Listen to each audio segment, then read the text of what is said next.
Evan Nelle, ang 14th overall pick ng Northport Batang Pier. Ipinanganak noong June 8, 1998 sa Muntinlupa.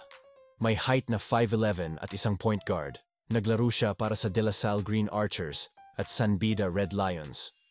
At nanalo rin siya ng kampyonato sa NCAA at sa UAAP. Noong siya ay nasa grade school, nag-aral si Nelle sa De La Salle Zobel. Nagsimula siyang maglaro ng basketball noong grade 3. Kung saan ay tinuruan siya ng kanyang ama kung paano maglaro ng basketball at na-inspire siyang maglaro matapos niyang makita ang 0.4 shot ni Derek Fisher. Bago tayo magpatuloy, shoutout po muna kay Malari Mascareñas, maraming salamat po sa suporta. Noong siya ay nag-high school, lumipat si Nelle sa San Beda Rizal. Sa kanyang unang taon sa team, pinangunahan niya ang San Beda Red Cubs sa isang 21 record sa NCAA Season 91, kasama na rito ang sa playoffs, at nanalo siya ng Finals MVP at ang Red Cubs ay nanalo ng kanilang ikapitong sunod na kampyonato. Pinangunahan niya rin ang San Beda sa NBTC Division I Finals, pero sila ay natalo sa NU Bullpups. Pagkatapos ay naglaro siya sa NBTC All-Star Game, kung saan ay nanalo siya ng All-Star Game MVP, at sa Slam Rising Stars Classic. Dahil sa pagpapatupad ng K-12 sa ating bansa, si Nelle at karamihan sa kanyang mga teammates ay naglaro pa ng 2 season para sa Red Cubs. Sa Season 92, sa isang panalo nila laban sa La Salle Greenies, gumawa siya ng 27 points, 4 assists at 3 rebounds. At dahil dito ay siya ang naging Player of the Week. Bagamat natalo sila sa Malayan Red Robins sa finals, pumangalawa naman siya sa league assist. Muli siyang naglaro sa NBTC All-Star Game at pinangunahan niya ang Red Cubs sa NBTC Division I title. Noong NCAA Season 93, hindi nakapasok ang Red Cubs sa finals matapos silang ma-upset ng Greenies sa triple overtime, sa kabila ng kanyang 26 points, 11 rebounds, 8 assists. Lahat ng yan ay kanyang nagawa na may iniindang cramps. Naapektuhan ng kanyang cramps ang ilan sa kanyang mga tira na maaaring magpapanalo pa sana sa kanilang laro.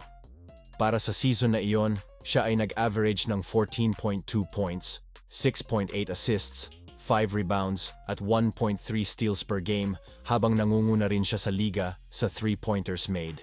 Nagtapos siya bilang ika-16 sa 24 players sa NBTC rankings.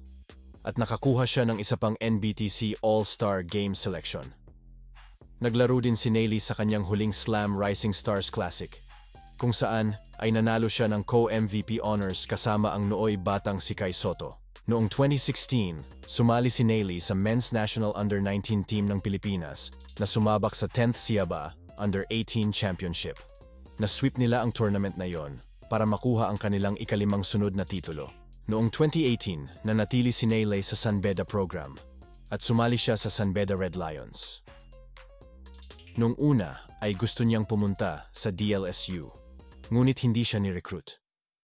Sa kanyang rookie season, bagamat kakaunti ang kanyang playing time, nagsilbi siyang backup ni Robert Bolick at naging bahagi siya ng San Beda squad na nanalo ng NCAA Season 94 title. Sa preseason bago ang Season 95, tinulungan ni Nelle at Quicute ang San Beda na manalo sa 2019 Philoil Flying V Preseason Cup, kung saan ay tinapos nila ang tournament ng walang talo. Kasama ang teammate na si Donald Tangkua, pinangalanan sila sa mythical team. During sa tournament, silang dalawa ay tinawag na Bandana Brothers dahil sa mga bandana na kanilang sinusuot. Sinimulan ni Nelle ang title defense ng San Beda sa pamamagitan ng panalo laban sa Arellano Chiefs, kung saan ay gumawa siya ng 9 points, 5 rebounds at 5 assists. Nanalo sila ng 18 games ng walang talo hanggang sa matapos ang eliminations. Sa puntong iyon, pinangunahan niya ang liga sa assists na may 6.7 per game at nag-average din siya ng 10.2 points, 4.5 rebounds at 1.6 steals. Sinamahan niya ang kanyang teammates na sina Quecute at Calvin Oftana sa NCAA Mythical Team. Sa Game 1 ng Finals laban sa Letran, umiscore si Nelle ng NCAA Seniors career high na 20 points, ngunit sila ay natalo at nakagawa lamang siya ng 1 assist. Sa Game 2, mayroon lamang siyang 5 points, ngunit nakagawa siya ng clutch rebound na humantong sa 2 clutch free throws ni Quecute, kung saan ay nanalo ang San Beda sa 3 points na kalamangan. Sa championship game sa Game 3, nakipagpalitan siya ng clutch shot kay Franyu ng Letran, kabilang ang isang 3-pointer para maibaba ang kalamangan ng Letran sa 2 points sa nalalabing 11.5 seconds. Pagkatapos ay nanalo ang San Beda sa isang jump ball na nagbigay sa kanya ng isa pang shot upang manalo sa laro. Gayunpaman, ang kanyang 3-point shot ay na-block at ang Letran ay nanalo ng kampyonato. Sa larong iyon, siya at si Kwekutey ay nakagawa lamang ng 7 of 29 mula sa field. Pagkatapos, ay sinisi ang kanilang head coach na si Boyet Fernandez ang kanilang pagkatalo. Noong 2020, nagpasya si Nele na lumipat ng paaralan. Ibinunyag niya na lumipat siya dahil siya ang sinisi ni Coach Fernandez sa kanilang pagkatalo sa Game 3. Ibinunyag din niya na isang buwan siyang hindi kinontak ng coaching staff at nakipagtalo rin siya sa manager ng team sa practice game. Sa kanyang time sa San Beda, nag-average siya ng 10.5 points, 4.6 rebounds, 6.3 assists, at 1.4 steals sa loob ng 31.5 minutes per game. Noong January 21, 2020, kinumpirma ni Nele na lilipat siya sa DLSU Green Archers ng UAAP. Si Mark Nonoy, isang UAAP Rookie of the Year winner mula sa UST Growling Tigers, ay sumama sa kanya upang bumuo ng isang bagong backcourt tandem. Sa kanyang UAAP debut, gumawa siya ng 11 points at 3 assists sa isang panalo laban sa UE Red Warriors. Nakabalik ang Lasal sa Final Four pagkatapos ng 5 season sa panalo laban sa Adamson, kung saan gumawa siya ng 11 points, 5 rebounds, 2 assists, at 2 steals. At nilimitahan nila ang main scorer ng Adamson na si Jerome Lastimosa sa 11 points. Sa off-season, hindi sana makakalaro si Nele sa inaugural campaign ng DLSU sa 2022 PBA D-League Aspirants Cup dahil sa personal reasons. Pero nakabalik siya sa isang panalo kalaban ng FEU. Nakaharap din niya ang kanyang former teammates na si James Kwekutey sa isang panalo laban sa San Beda, kung saan ay nakuha nila ang title laban sa Marinerong Pilipino Skippers. Sa Season 85, mas lumakas ang DLSU nang sumali si Kevin Kiambao na nanguna sa kanila sa kanilang PBA D-League title campaign. Pero sila ay tinalo ng Adamson para sa last spot ng Final Four. Sa seasong iyon, nag-average si Nele ng 11.1 points, 4.9 rebounds, league leader na 5.9 assists, 1.7 steals at league leader sa free throw na 95.7% sa loob ng 28.1 minutes per game. Bagamat nagtapos siya sa top 5 sa statistical points na kung saan ay kasama sana siya sa mythical team, pero siya ay na-disqualified dahil sa kanyang 1-game suspension. Ang kanyang teammates na si Kiambao ay nanalo ng Rookie of the Year. Matapos ipahayag ng Lasal na magkakaroon sila ng bagong head coach kung saan pinalitan ni Topex Robinson si Derek Pumaren, nagpasya si Nele na manatili para sa kanyang huling season.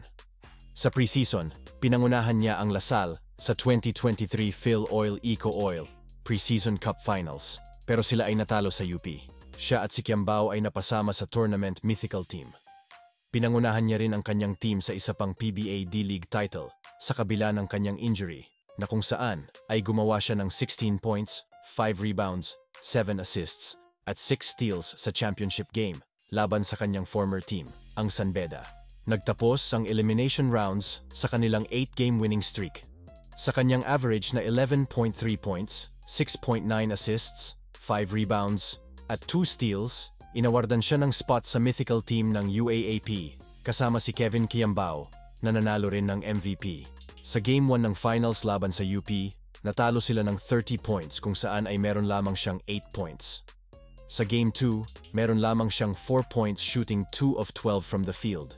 Ngunit nakagawa siya ng malaking impact sa kanyang 12 rebounds, 10 assists at 5 steals, kung saan ay nakabawi ang DLSU. Sa Game 3, gumawa siya ng deep 3-pointer sa last 6 minutes ng laro para maibaba ang kalamangan ng UP sa 1 point bago nag-take over si Kevin Kiambao para makuha ng DLSU ang kalamangan. Nagtapos si Nele ng 12 points, 7 assists, 6 rebounds, at 2 steals na kung saan ay nanalo siya ng kampyonato sa DLSU. Pagkatapos ng kanyang stint sa DLSU, sumali si Nele sa PBA Season 49 draft kung saan ay pinili siya ng Northport Batang Pier bilang ika-14th overall pick. Noong July 19, 2024, pumirma siya ng 2 years rookie contract sa team. Sa kanyang PBA debut, gumawa lamang siya ng 3 points. Alam niyo ba, sa mga hindi nakakaalam, ang partner ni Evan Nele na si Kitty Duterte ay anak ng dating Pangulo na si Rodrigo Duterte.